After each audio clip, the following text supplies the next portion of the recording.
Hello viewers, welcome back to our channel ट्रैक्सप्लोरर्स.com।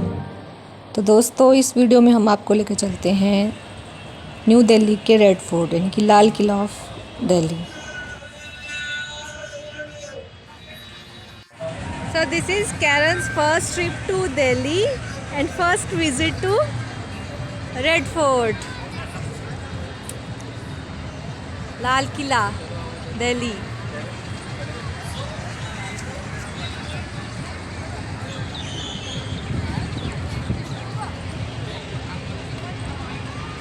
So from the entry point there is a ticket center, but at outside there is a scan and pay option from Archaeological Survey of India. So you can scan this code and can jump the queue. You just have to scan this QR code and select nationality and number of tickets and enter mobile number.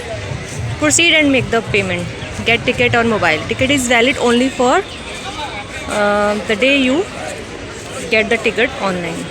So you can skip the ticket counter long queue.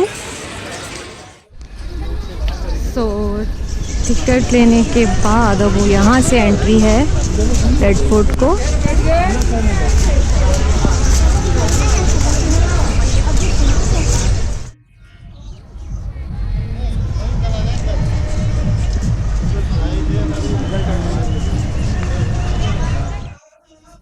यहाँ आपको एक बहुत बड़ा विशाल सा gate मिलेगा जो iron gate है। उसके अंदर जब आप जाएंगे तो आपको एक थोड़ा खुला सा एरिया मिलेगा देखने को, जिसकी राइट साइड में अगर आप देखें तो ये लेफ़्ट में तो एंट्री है आगे की तरफ, लेकिन इसकी ऑपोजिट साइड अगर राइट में देखें तो यहाँ से ऊपर जाकर जो है हमारे प्राइम मिनिस्टर 15 अगस्त को स्पीच देते हैं।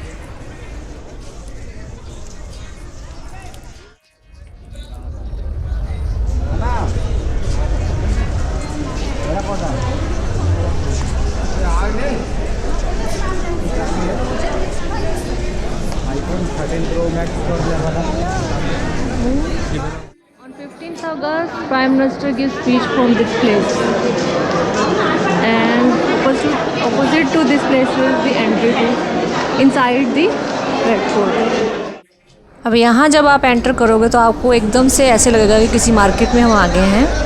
यहाँ पे काफ़ी सारी शॉप्स लगी हुई हैं जहाँ पे आपको आर्ट क्राफ्ट और हैंडीक्राफ्ट का वर्क की आइटम्स आपको देखने को मिलेंगी। And you can buy things from here. काफ़ी ठीक है, रीज़नेबल प्राइसेस हैं, हमने देखा यहाँ पे। तो अच्छी आइटम्स यहाँ पे आप ले सकते हो, सोवेनियर ले सकते हो।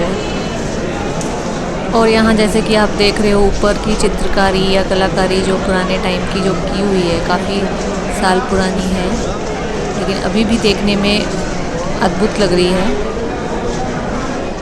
ने यहाँ से क्या खरीदा? पॉपेट bag, and it cost rupees 200। बहुत सारी हैंडीक्राफ्ट आइटम्स और भी छोटी मोटी चीज़ें हैं।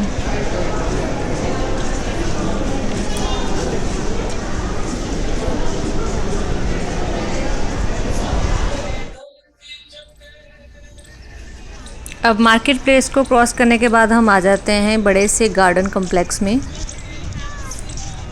और यहाँ से काफ़ी आगे म्यूज़ियम और जो मेन हिस्टोरिकल बिल्डिंग्स हैं उनके आपको नाम पढ़ने को मिलेंगे। यहाँ पे 360 डिग्री शो आफरीन, तस्वीर, एआर, फोटोग्राफी, स्नैक पॉइंट, नजराना, सोवेनियर शॉप है यहाँ पे। अभी आगे मिलेगा हमें नौबत खाना, दीवाने आम, संग्रहालय, म्यूज़ियम और सलीमगढ़। नौबत खाना,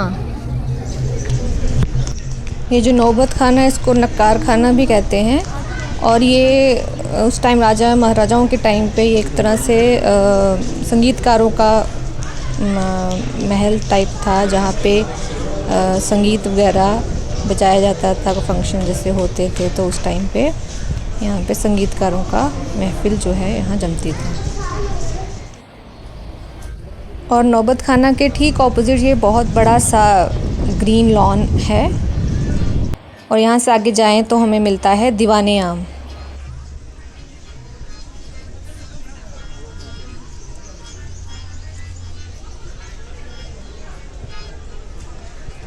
और इस दीवाने आम को मुग़ल शहंशाह शाहजहाँ ने 1631 से 1640 के बीच में बनवाया था।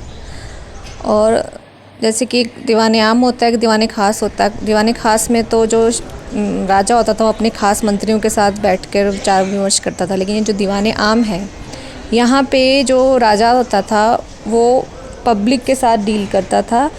लोकल जो पब्लिक, राजा की पब्लिक होती थी वो यहाँ पे आके उनसे अपनी बातें रखते थे, बातचीत होती थी।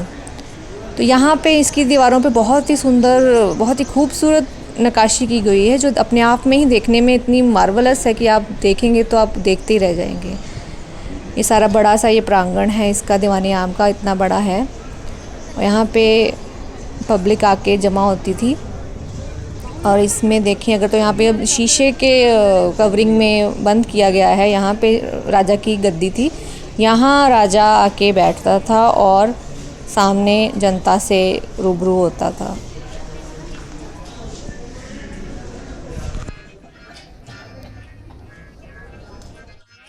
सीट पे बैठता था ऊपर और इधर पब्लिक, और फिर राजा, उनकी सुनाई होती थी पब्लिक की राजा के सामने। वो अपनी बात कोई भी रखनी हो तो राजा के सामने आओ। ऊपर कैसे बैठते? ऊपर कैसे बैठते तो पीछे से एंट्री होती होगी उनकी। हाँ, पीछे डोर दिख रहा है ऊपर, हाँ उस डोर से एंट्री करके ऊपर बैठते थे राजा जी, शीशा क्यों लगाया?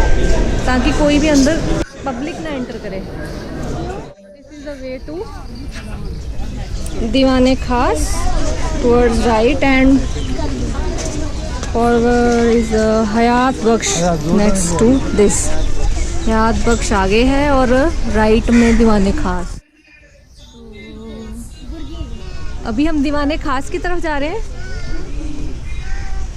ये सामने दीवाने खास है। ये क्या है पापा?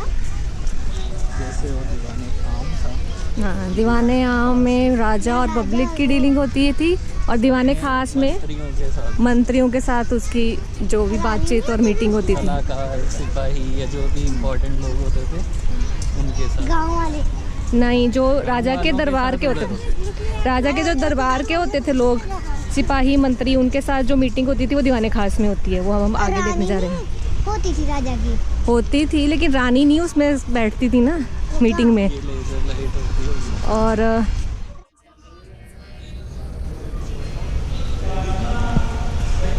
यहाँ क्या होता है? इधर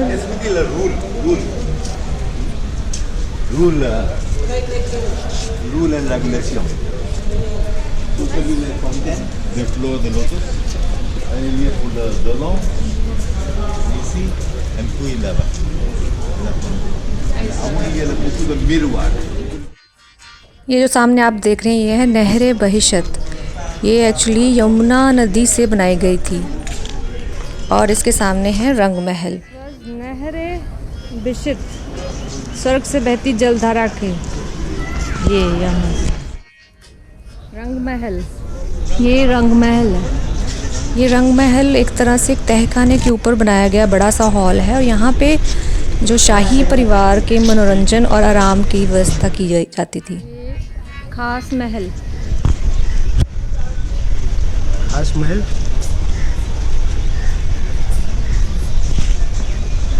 दिस इज खास महल। जो ये खास महल है ये राजा का प्राइवेट रेजिडेंस हुआ करता था। यहाँ पे राजा विश्राम करता था।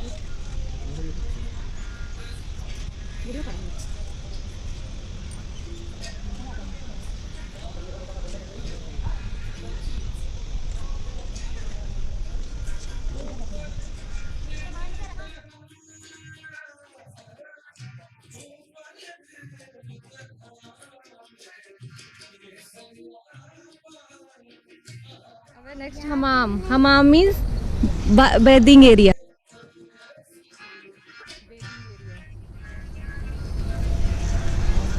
Next is Moti Masjid. ये मोती मस्जिद है क्योंकि यहाँ के राजा जो दिल्ली के रहे हैं, मुग़ल भी रहे हैं, हिंदू भी रहे हैं, कई तरह के रहे हैं। तो जो मुग़ल रहे हैं मुस्लिम, उन्होंने अपनी मस्जिद बनाई है।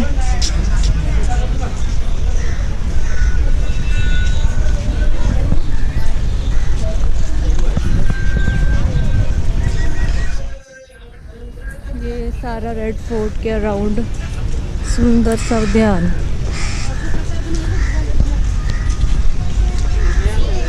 इधर है हयात बख्श।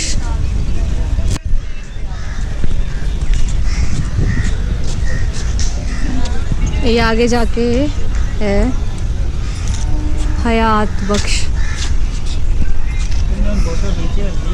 वो आगे सामने होगा। बख्श तो ये है, ये नहीं है। यहाँ पे तो थोड़ा सा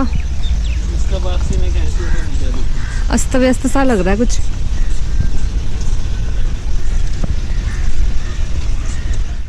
ये संगमरमर के बने हुए जो भादो मंडप हैं, ये उस टाइम पे जब मुग़ल काल में यहाँ पे शाम को तेल के दिए रखे जाते थे और सामने जो फुवारे चलते थे तो दिए की रोशनी से गोल्डन पर्दा बनता था, जो रात के समय देखने में बहुत ही मनोहरम दृश्य होता था।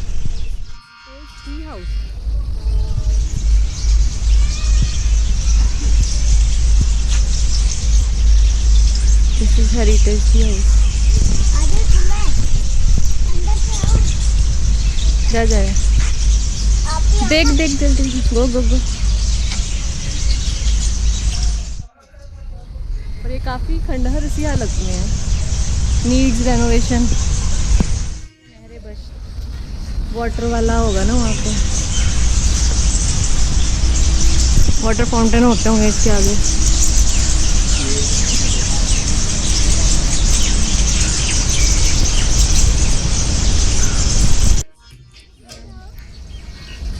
नहरे बस, यहाँ से पानी पूरा नीचे अंदर बहता हुआ वहाँ तक जाता होगा। That's why it is called Nahre बश्त।